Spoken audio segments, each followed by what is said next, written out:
Ladies and gentlemen, welcome to the Carganilla Online Variety Entertainment Podcast. Here's your host, Paul Carganilla.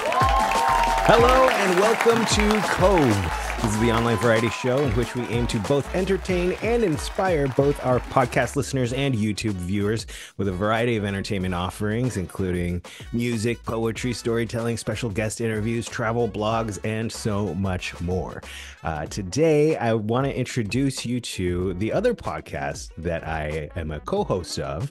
I've mentioned it a couple of times here in season 1, but my friend Amanda Benjamin and I have a podcast called The Magical Mystery Hour, in which we explore all kinds of mysteries, true crimes, aliens, Bigfoot, conspiracies, anything that ghost stories, of course, anything that is mystical and magical. We share some music on there too.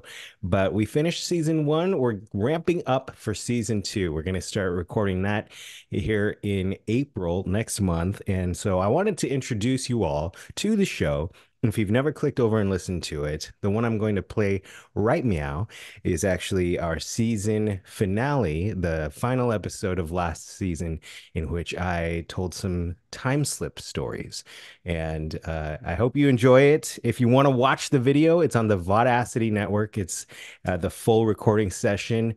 And you're also going to hear in this episode LA Beadles. She joined us as a guest star, but she's also going to be joining us in season 2 as well. So that's exciting.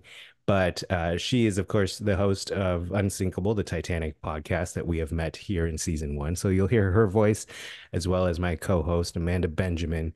I hope you enjoy it. And if you do enjoy it, you want to support the show, please hop over to Patreon and type in Magical Mystery Hour. Find out all the ways you can support that podcast as well, and all the perks you would get for becoming a backer of that show.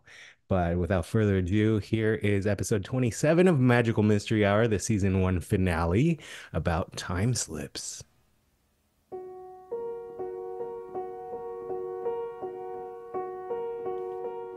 Hello, everyone. I am Amanda Benjamin. And I am still Paul Carganilla, and we continue to welcome you to our mystifying show in which we explore mysteries of the unknown. In this live stream and podcast, we'll tell tales of the paranormal and unsolved, while mixing in a little fun and live music as well. Welcome to the Magical Mystery Hour. Since you are listening to the audio podcast of this episode, we invite you to find this show on our YouTube channel, the Vodacity network, where you can view any images or videos we share throughout these stories. And of course, you can see us as well. This episode is sponsored by our friend Emily Thatcher. Emily brings us a quote from Roald Dahl. Life is a series of thousands of tiny miracles. Notice them. I love that so much. That's really great. No idea how many miracles are happening around us. And right? I just never even thought about that. Between birth and death, like there are at least 1,000 miracles around us every day. Life is incredible. I think sometimes we take it for granted. Life is so crazy. Sometimes like you just slip through time and you had no idea it happened. Ooh, it's like you planned that. Yeah. We should tell stories about that. We should. We should do an episode about that.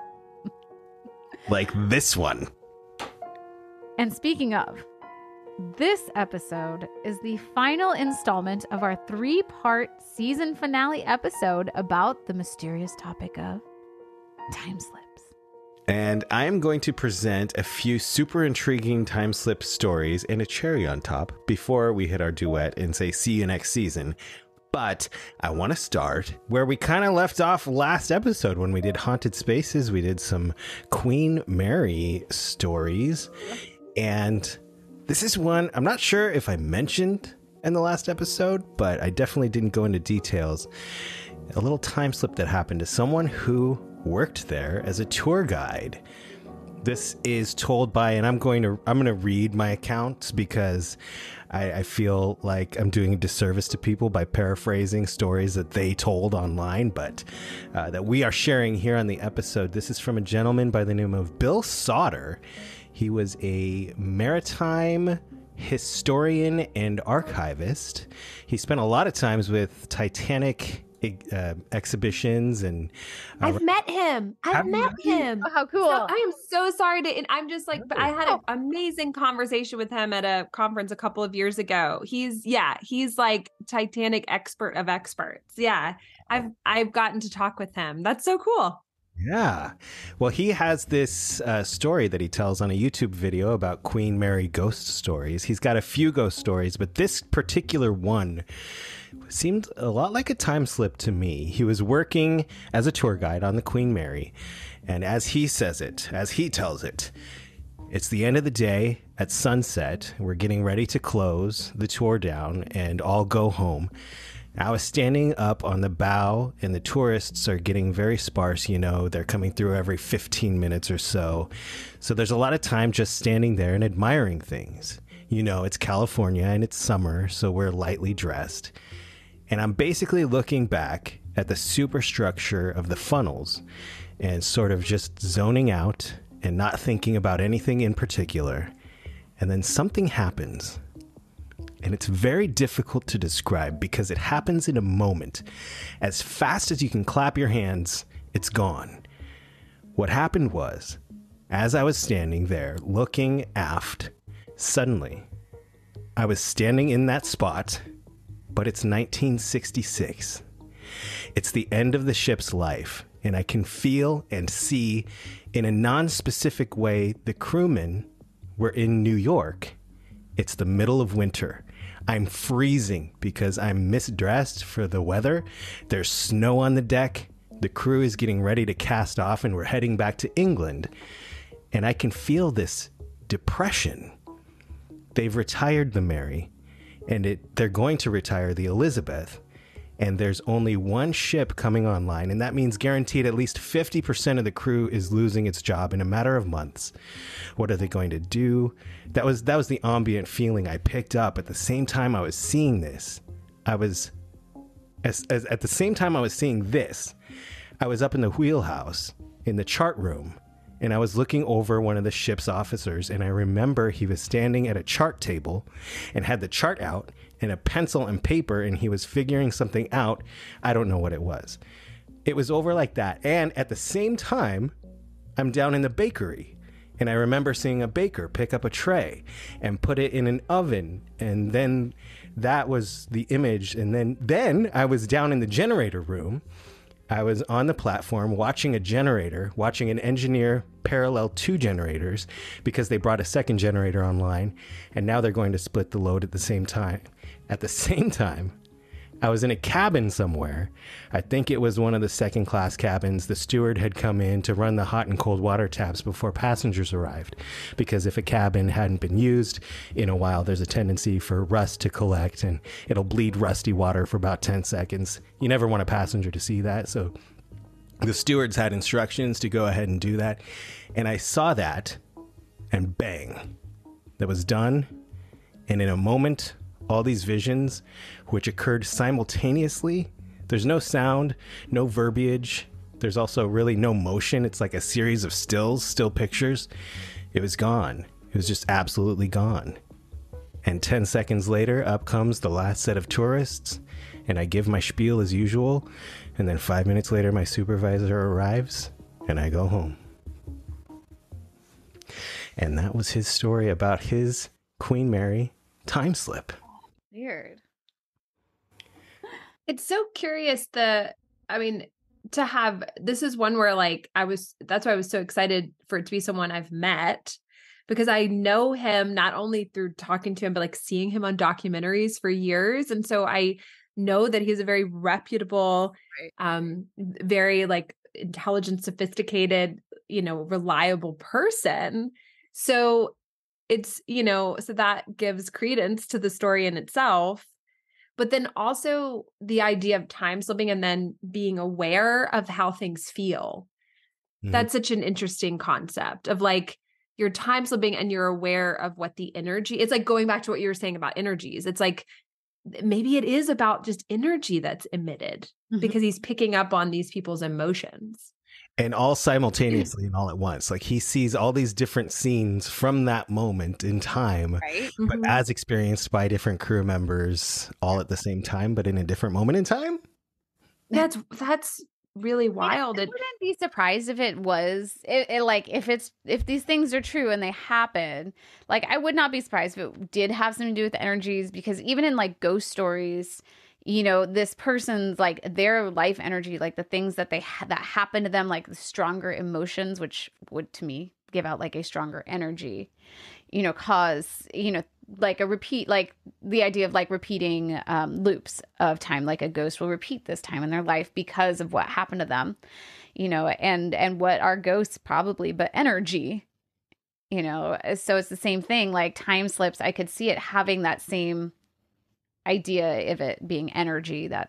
Well, it's like what you just said kind of clicked something in my brain too, that it's, talking about matter and physics too. It's like energy being displaced. Mm-hmm. Does it have to go? It has to go somewhere. I mean, it's the same, it's like the 21 grams that disappear from our bodies when we die, apparently, like it's that, it's like where the weight of like, does energy have weight? And then where does that weight get displaced to? I don't know. And again, I don't have a scientific brain, so it's hard for me to verbalize these questions, but maybe energy has to go somewhere. And just on that day, that energy floated into his brain or his heart or whatever. Yeah, because who's to say energy imprinted, can't, like, travel through time? Like an imprint. Yeah. An imprint on the ship, on the stone and tape or whatever, and just goes through you in a second. Mm-hmm. You guys should definitely do an episode on stone tape theory. It's very, very interesting. There's a lot of research. I have I won't give a last name, but I have a listener to Unsinkable. His name is Alec, and he has talked to me about, he works at, and again, I won't give any identifying details, but he works at a museum that is in the South that has to do with like the history of slavery and like, more like 1800s. And he told me that he was giving a tour one day, looked over, and he just saw like half of a man across the room in like old timey garb, like old style hat, like overalls, and just half of a man projected down the hallway. And this isn't someone, he was like, I'm not into paranormal. I'm not into haunt, it's not an interest of mine. But he's like, am I going crazy? Like what's going on? But he just had this experience. And same situation, like just that energy was floating around, and he had whatever receptors that day to pick up on that. And and he never saw it before, never saw it again. But we could talk about this when I tell my next story, but like how many ghost stories could be time slips? Yes. Because the people who experience time slips often talk about being seen by people in that time and them looking at them weird, like you don't belong here kind of a thing. Like, are you the ghost? Like, do we become the ghosts in those stories? Yeah. Right. And I always wonder, like, if that happens, would they remember? Do they not remember? Is it because you're maybe creating some kind of parallel timeline? You should think if these time slips happened and a whole room full of people saw you, all these people would be like, that was weird, and there'd be some stories about it. Yeah. But maybe you enter some kind of parallel universe. It's not the same as yours. So that story never happened. Yeah. Like, here. Is it possible to enter one at the same time? And by the way, my son slipped me a note under the door. That's what I went to get. So cute. He wanted, I'm like the celebrity upstairs. They're like watching it upstairs. So they're like, he's like, Mommy, when will you be done? I know. It's like, Mom, so come cute. make chicken nuggets.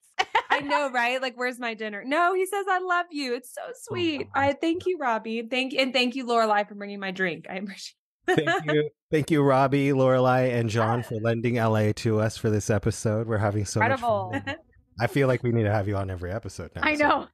And I won't, yeah. You know what? I wouldn't say no. You know how some people in that situation are like, oh, no. I would say yes. No pressure. But, you heard it here first, ladies and gentlemen. Joining the cast for season 2, LA Beadles. Well, we should do a Titanic co-host episode together, because there are there's so many paranormal stories when it comes to Titanic, and some of them are kind of time travel-y, time slippy sort of, as that one. I mean, like that's a direct Titanic connection with Bill Sauter, for example. But yeah, I definitely think there's something to that. I think And again, having met him, he doesn't strike me as someone that would make up a frivolous story. Like he strikes me as someone that would only put something online if he really felt like there was truth to it. And that's just one of them.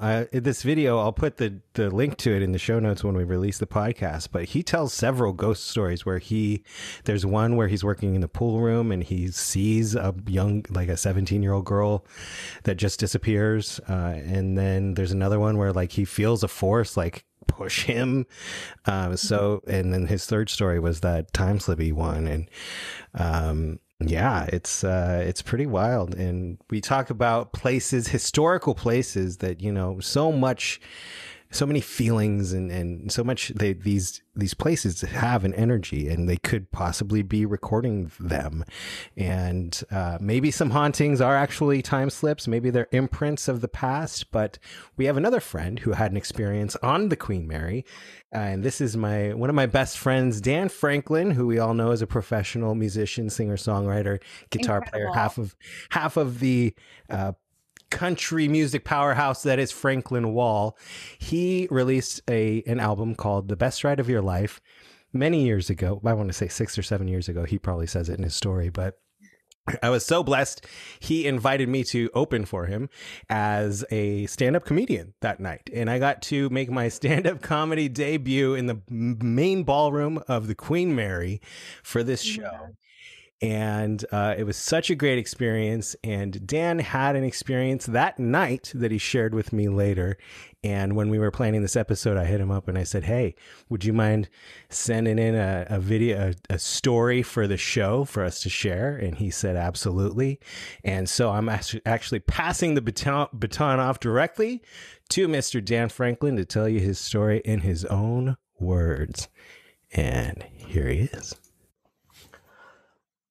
Anyone that knows me knows that I'm a fairly skeptical person. So when I tell you this story, just know that in my heart, I'm certain that there's a fairly logical explanation for this. I just don't know what it is. Back in 2015, in September, when I released an album called The Best Ride of Your Life, I did this on the Queen Mary, and it was a great show. We had a huge band. It was a wonderful night. About 500 people or so showed up to enjoy this with us. It was great. But anyone that's played music on the Queen Mary knows that process of getting your musical equipment on and off that ship can be quite difficult. And I was staying on the ship that night. My stateroom was in the aft of the ship, and the show was more in the fore of the ship. And so it was also up a level, a deck. So when I broke down, I realized that I needed to get my stuff into an elevator and then down a floor and then back to my room. And I had 2 trips to do. And so I pack up my stuff. I go out to the elevator, and this elevator has like a little tiny staircase to get up to the elevator. So you cannot just cart your ramp right into it. You have to get to the elevator, call the elevator, unload your gear, put the cart in the elevator, reload the cart in the elevator, get inside, go down, and then cart all the way to my stateroom, unload the thing, go back, and I don't want to do this again. It took forever. So the second time I remember, oh, there's that other freight elevator that's in the kitchen behind the stage. I wonder if that has stairs or if I can just go straight down there. So I cart up my second load. I go back to the elevator. I call it. It shows right up. Door opens right up, and I get inside. This elevator is exactly large enough for me and my cart. It's one of those elevators that has kind of like the horse blanket, the moving blanket, on the walls. Total utility. I get inside and I hit the deck below me, and the door closes and nothing happens. And I'm just sitting in this elevator for a long time, and I'm just pushing the button. It's going nowhere. Nothing's happening. I start pushing other buttons. Nothing's happening. And I'm about to get my phone out and try to call somebody to tell them to come get me, because I'm certain that I'm stuck in this thing, when the elevator just starts moving and nothing lights up on the panel. It just starts moving. And I'm like, okay, finally. But we're going further than one deck, and it just keeps going, and it keeps going, and it keeps going. And I'm like, there's no way that the ship is this big. This thing just keeps going. And then we stop on a floor and the door opens up. It's not my deck. It is a white, whiter than white room with really bright lights and an old sign that says E as an elephant, E deck. On either side of this white wall are 2 hallways that go back, and they're really, really dark. And you hear almost nothing except for just this very, very faint talking down these hallways. And I'm trying to make out what they're saying. I'm like, I don't want to get out here. This is not my deck. I start pushing buttons and nothing is happening. This elevator door is not closing, and it's just creeping me out. And I'm like, this has got to be the slowest elevator ever. I'm pushing buttons, and nothing's happening. And I'm starting to feel really weird. And then the door closes. And I'm like, this is great. I'll just go back up. And so I push the original deck where I know the stage is, because I know I can get off there and go do the original thing. And it's not going anywhere again. And it's another couple minutes of me really freaking out. And trying to I have no cell reception at this point. I can't get a phone call out. And so eventually the top button in this elevator lights up. Just the very, very top floor. And I'm like, okay, great. I'll just go there and do whatever. So it goes all the way to the top. And I get out and I pull my card out and I'm like, wait, this is like the promenade. I don't know if I'm going to be able to get back down. And then the elevator door closes. And I turn around and I'm like, I'm going to call the elevator, but the call button has been boarded over and shellacked. I cannot call the elevator from this promenade. And there's a sign on it that says freight elevator no longer in use. I'm so frustrated. I wander out of the promenade. I wander all the way back to these other elevators. Turns out they're the original elevators that have a little tiny staircase, and I have to do the same thing that I did the first time anyway after all of this. And I go down, and I go all the way back. It's the end of the night, and I'm telling the story that I just told you to my parents who were staying there that night as well. And my father's looking at this map of the Queen Mary that they provided him. And he says, E deck. And I'm like, yeah, E, elephant. And he's like, you sure you don't mean D deck? There's a D deck. There's an M. There's an A. There's no E on this entire map. And I'm like, I am beyond. I stared at that sign that said E deck for a long time. It's not on the ship. So where did I go? What happened? Why me? What happened that night? What do you think? I don't know. Queen Mary, right? The Queen Mary, right? That was awesome. Where did he go? Where do you think? I mean, I think it reminded me so much of the accounts I read of the Liverpool ones that I studied a little bit, that this is exactly what these people expressed, is just suddenly I'm somewhere I don't recognize something, and it, like, that the oddity of the sensation of just being somewhere where you don't recognize anything and you don't have your foothold in reality. In this case, it seems like he was, it seems to me like it was a little more like, okay, I'm just trying to get something done. And like these weird things are happening, but I'm going to keep moving forward. And then sort of realizing maybe after the fact some of it, but yeah, it seems to echo in all of these stories, and with his particularly. And so he told it so well, like, what do you do? It's like, why me? Why? That's the question. Like, why did I have this moment in my life? Why did this happen? And maybe there's no reason. Maybe it's just random. It's just completely random. But where did he go?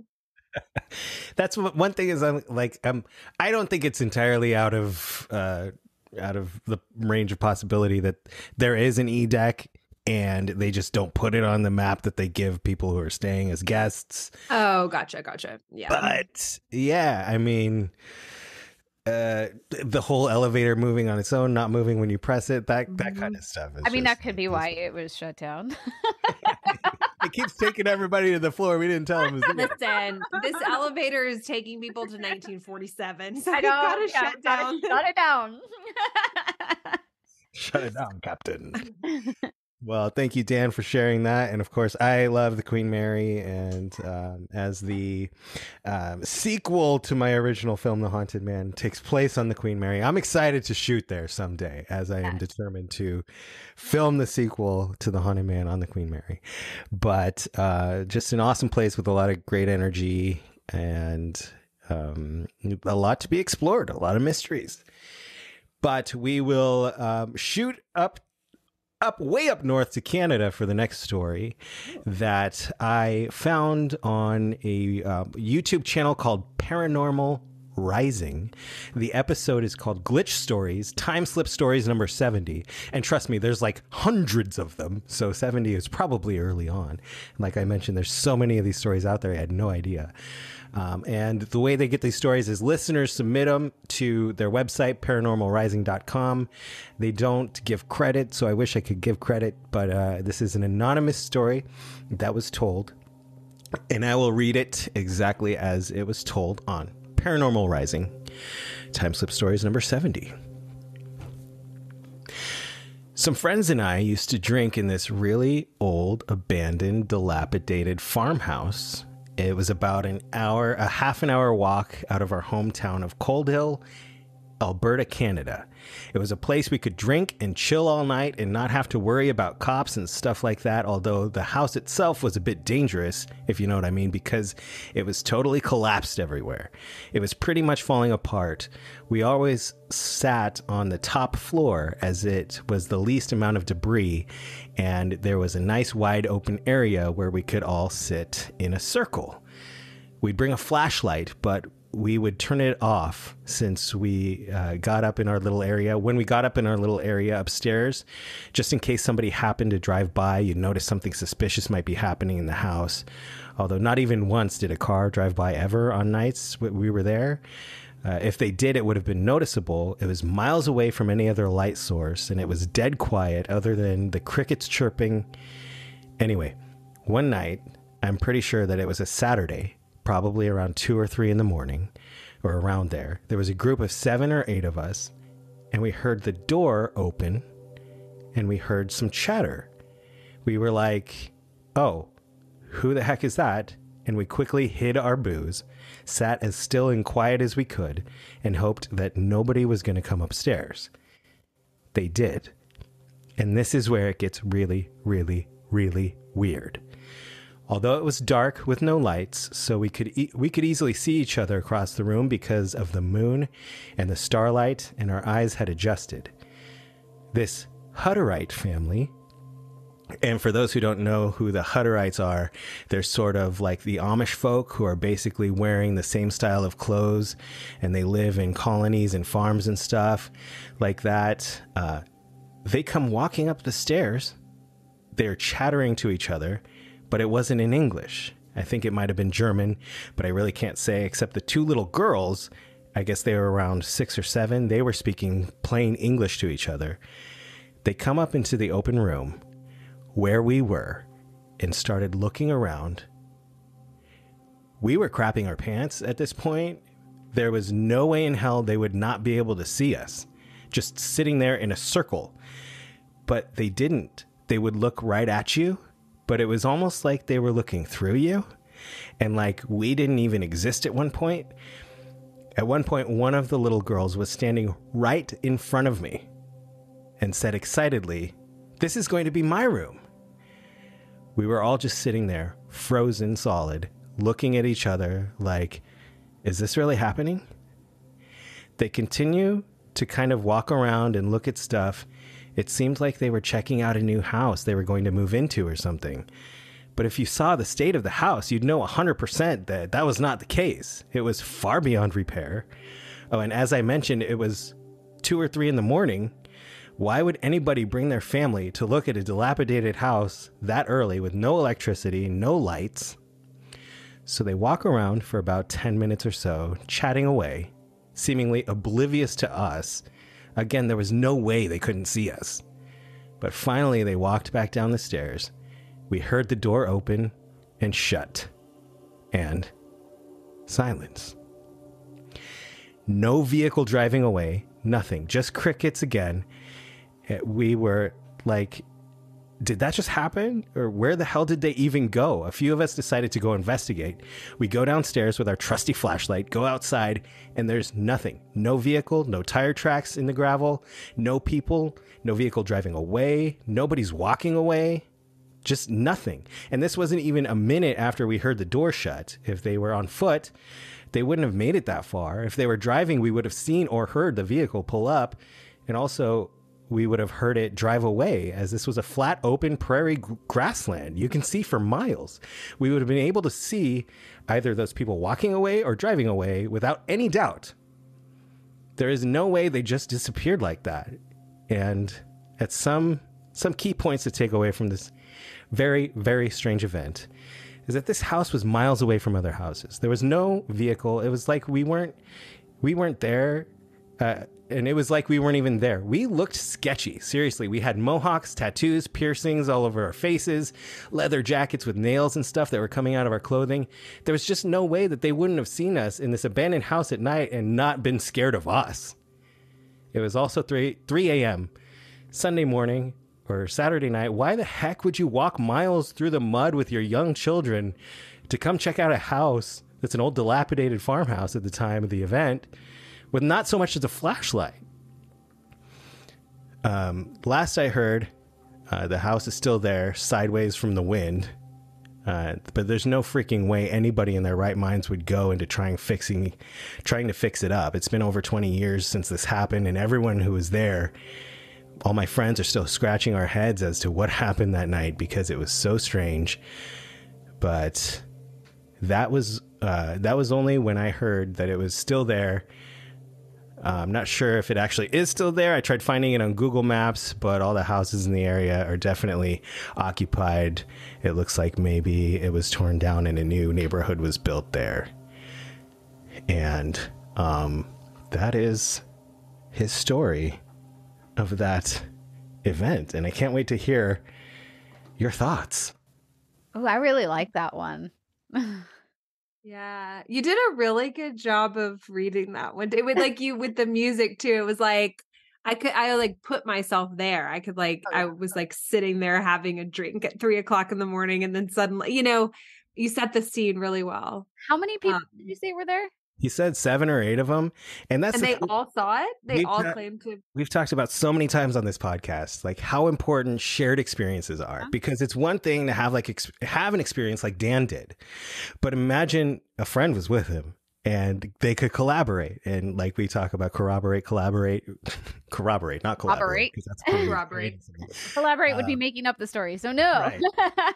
Right.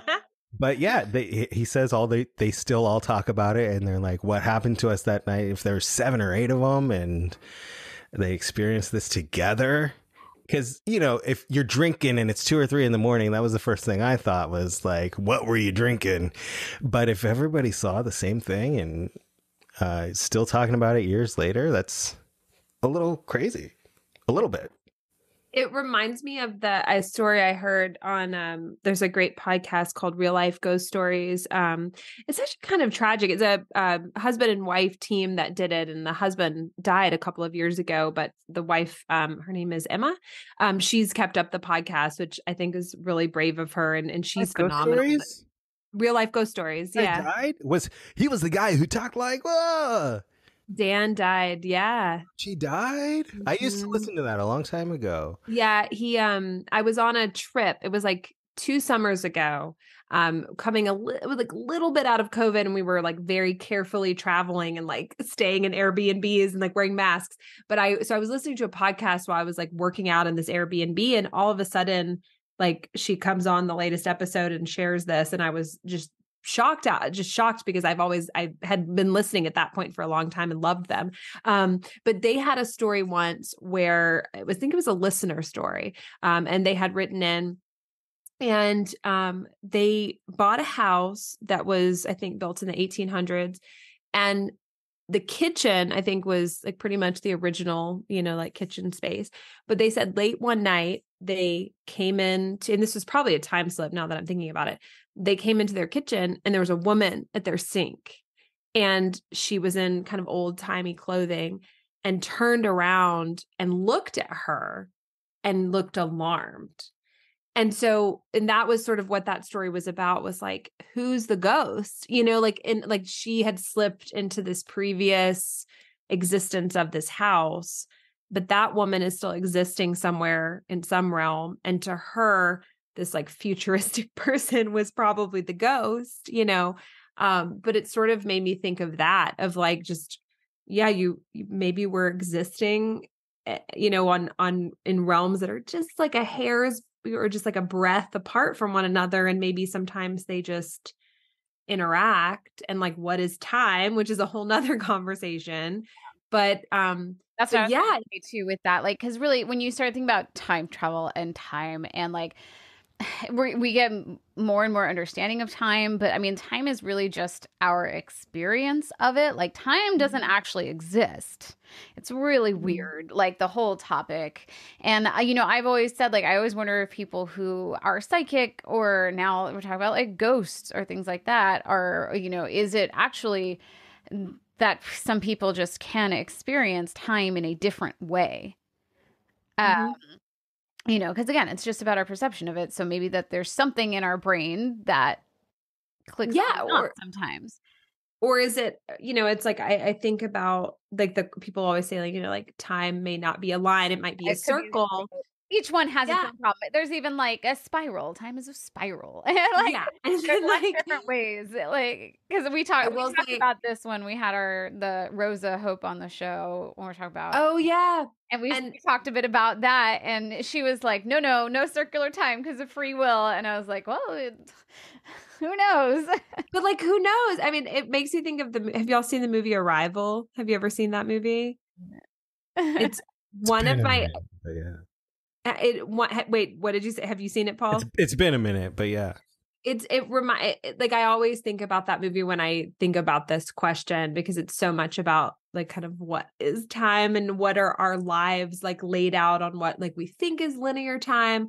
But yeah, I don't know. It's moments like that I go back into moments in my own life, and I'm sort of like, have I had time slips and not realized it? Like because I have, there's definitely been a few moments in my life, like, my husband is going to laugh when he hears this, but one time we were driving in Texas, where we used to live, just down a highway we drive by all the time. And there was a man on the side of the road on a horse carrying like this big, like cross, like a cross you would see like at a church, or like planted in front of a church. And I turned to him and I was like, do you see that? Because I mean, I was ready to send myself to the loony bin, and he said, yeah, I see that. But he wasn't weirded out by it at all. It was like, kind of rural Texas. He was like, oh, I'm sure it's just related to like a church event or something. But I don't know. I've had a few moments like that where I've seen something sort of out of place, and now I'm thinking maybe we all have tiny little time slips throughout our lives, because maybe things are just glitching all around us. Would we ever know? No. And we'd never know. The Time Slip Marathon is coming to an end, but of course, we close every episode with a duet. And for this episode, we picked a little Coldplay, Clocks. Yes. Because clocks. Clocks. Time. You got it. Actually, like when I was listening to it, because I was like, I was thinking about songs. We just did deep cut songs about time, right? And that one came up a bunch. And I was like, yeah, it's kind of interesting actually when you start listening to the words and talking about like different places or things, events. Like, I was like, oh yeah, totally. You could be talking about going through different times with this. So. Yeah. Good. And Amanda, I applaud you always, because you're always at the mercy of whatever I send you. So like, as usual, I haven't seen or heard the edited version yet, but hopefully it's okay. Here is Amanda and I performing virtually together while we were apart. Coldplay's Clocks.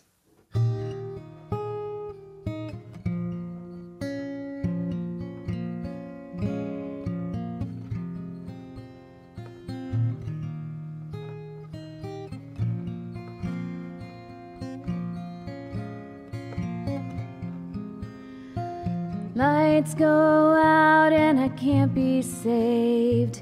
Tides that I tried to swim against brought me down upon my knees. Oh, I beg and plead, singing, come out of things unsaid. Shoot an apple off my head, and trouble that can't be named. Tigers waiting to be tamed, singing, you are, you are. Confusion never stops, closing walls and ticking clocks. Gonna come back and take you home. Could not stop that you now know, singing, come out upon my seas. Cursed missed opportunities. Am I a part of the cure, or am I a part of the disease? Singing, you are, you are,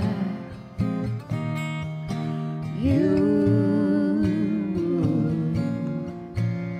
are,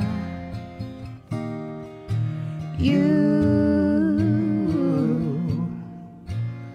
are.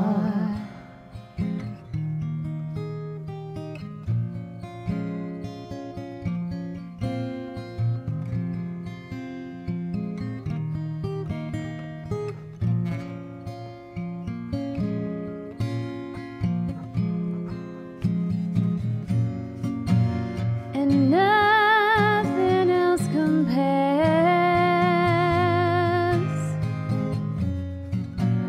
And nothing else compares. And nothing else compares.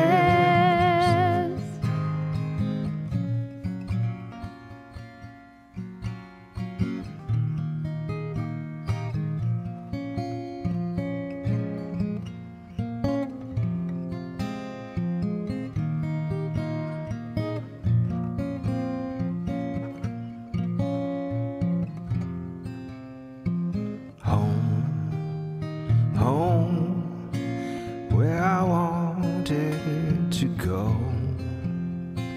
Home, You where I wanted to go. are, Home, you where I wanted to go. are, Home, you where I wanted to go. are.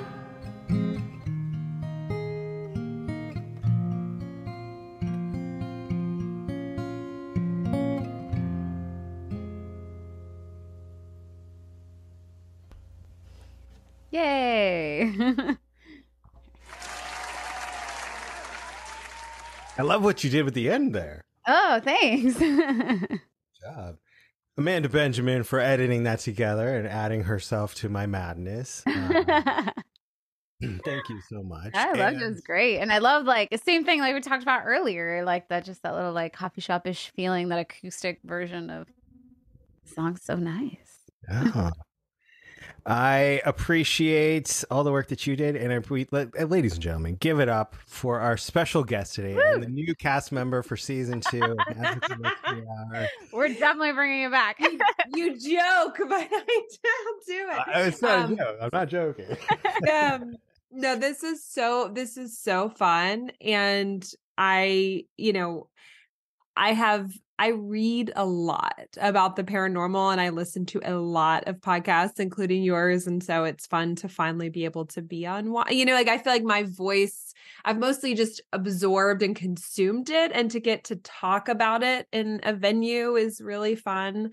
And I know I've kind of been like throwing a lot of spaghetti at the wall and throwing things out. It's just because I've read so much, and to get to talk about it in terms of specific stories and, throw things around with the two of y'all, it's been really fun. Well, and that's why I was you. like, Paul, let's start this podcast, because I was like watching all this content and listening and same thing, reading. And I was like, I want to talk about this. Like, I thought that was the whole idea. I was like, like get to put your voice.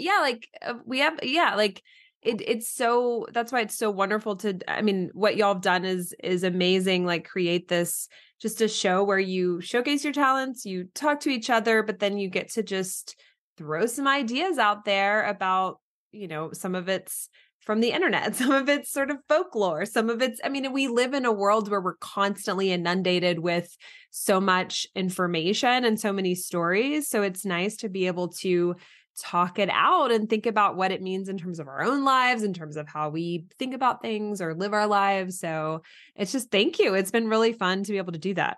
So it's been amazing to have you. And, when you were a guest on Cove, we talked about your whole background, and I didn't even mention here on this episode that you have your doctorate in history. We should be calling you Dr. Leslie Ann Beadles. oh, But she's a scholar and a doctor, and we love that you're just having a new fresh voice in here was just so fun, but also just your wealth of knowledge from all the reading of the books. And you're such a great storyteller, as anybody who listens to your podcast Unsinkable knows.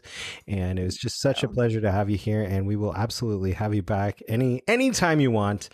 I would love to anytime. Just let me know. I would love to hop back on and right back to you guys. I think you both are such amazing storytellers, and I have spent many an afternoon or morning on my treadmill listening to your podcast, and it's like a comfort listen. It's so soothing, and the episode that you did about the what was his name? The man that just disappeared from the nightclub and no one ever heard from him again.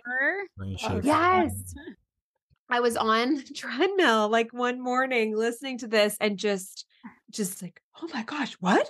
And then of course I had to Google like 20 things after I listened. But it's always such a fun and refreshing listen. And I get to deep dive into things I haven't heard about before. And you guys are such great storytellers, and it's so fun. The music is such a nice addition to the setting. And so I think, and I hope that if some of my listeners will discover your podcast through this, I shared the link on Instagram, but I'll also make sure to share it when you guys post the edited episode and everything. So I hope some of them find you guys, because this is really fun.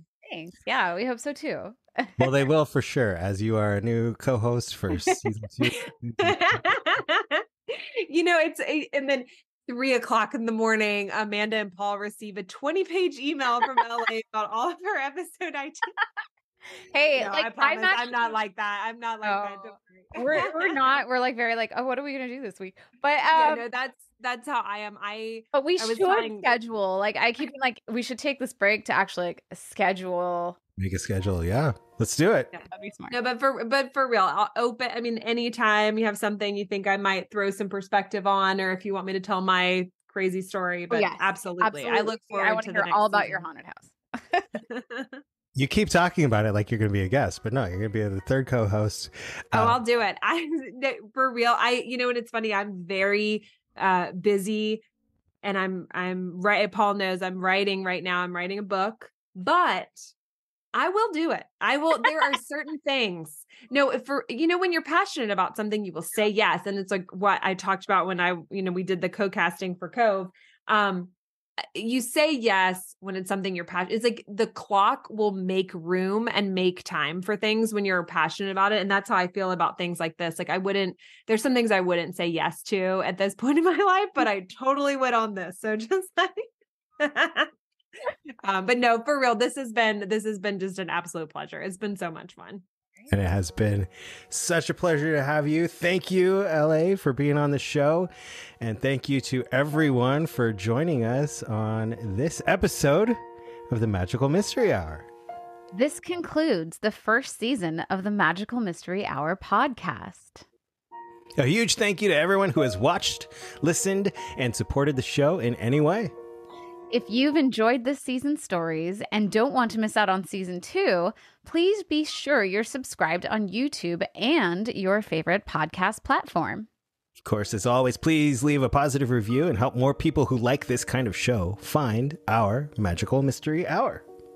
We'd like to thank producer Craig Jackman and our social media team, Dari Mills and Christina Beelan, for their promotional support.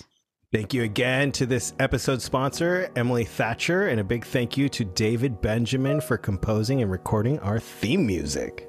Until the next season of mysteries, good night.